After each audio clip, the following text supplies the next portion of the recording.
ঘরের এক পাশে মাদুরে বসে একটা ছেলে কাগজ হাতে নিয়ে কি যেন ভাবছে, অন্য পাশে তার দিকে পিছন করে আরাম কেদারার উপর হাত পা ছড়িয়ে তার মামা আধা ঘুমন্ত অবস্থায় বিশ্রাম করছে।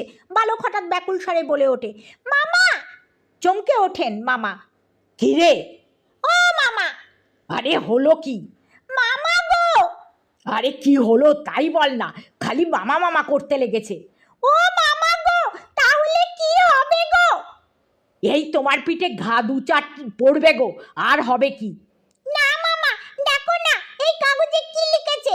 কি আবার লিখবে? ওদের যা খুশি তাই লিখেছে, তোর তা নিয়ে চেঁচাবার দরকার কি? শোনো না একবার কি বলছে ওরা। আমেরিকার কোন বিখ্যাত মানমন্দির থেকে সংবাদ এসেছে যে সেখানে দুর্বীক্ষণ যন্ত্রে একটা ধূমকেতু দেখা গেছে। জ্যোতির্বিদ পণ্ডিতেরা গণনা করে বলেছেন আগামী জুন মাসে এই ধূমকেতু পৃথিবীর কাছে আসবে, তখন পৃথিবীর সাথে তার সংঘর্ষ হবে। হবে তো হবে, তাতে চেঁচাবার কি হয়েছে? যদি ধূমকেতুর সঙ্গে ধাক্কা লাগে আর পৃথিবী চুরমার হয়ে ভেঙে যায় তাহলে তো যা যা, কাছের পুতুল কিনা অমনি চুরমার হয়ে ভেঙে যাবে। যদি ধূমকেতুটা দুম করে আমাদের বাড়ির উপরে এসে পড়ে কিংবা ভূমিকম্প হয়, কিংবা বাড়িতে আগুন লেগে যায়, কিংবা পরেশনাথের পাহাড় তোর মাথায় এসে পড়ে, কিংবা তোর মগজের গোবরগুলো শুকিয়ে ঘুটে হয়ে যায়, তা কখন কি হয় কিছু তো বলা যায় না। এই তো গোবিন্দরও তো মামা ছিল, সে মামা তো গত বছর সর্দিকর্মী হয়ে মরে গেল। মরেছে তো আপদ গেছে, তাতে হয়েছে কি?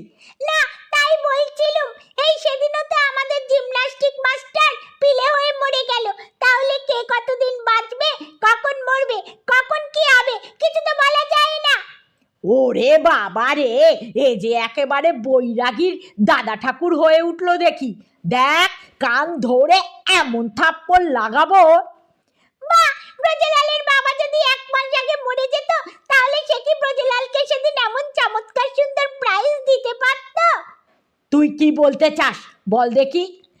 তুমি যে বলেছিলে আমাকে প্রাইজ দেবে, কই দিচ্ছ না তো। শেষটায় যদি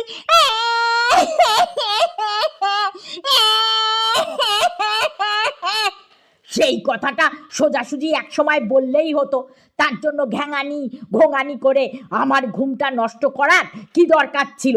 যা, আজ বিকেলে প্রাইজ পাবি এখন।